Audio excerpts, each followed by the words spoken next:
Sebanyak 81 warga binaan Lapas Kelas 2A Gorontalo melakukan perekaman IKTP.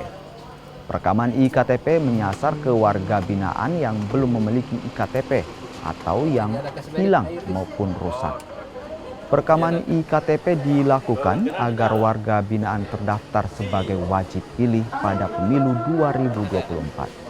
Kurang lebih 400 warga binaan di Lapas Kelas 2A Gorontalo tercatat wajib pilih pada pemilu dan pilkada mendatang. Perekaman IKTP juga dilakukan di 4 lapas di Gorontalo.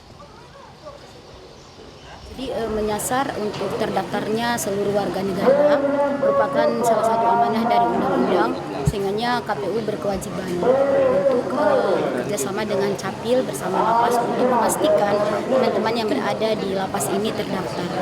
Salah satu upaya adalah mengadakan perekaman KTP hari ini. Perekaman dan sinkronisasi nanti hasil KTP-nya dicetak di kantor di Capil setempat. KTP-nya nanti diserahkan kepada kami akan menyerahkan kepada warga binaan dengan catatan juga kami akan mengkopi KTP tersebut sebagai data dukung di administrasi kami supaya tidak hilang.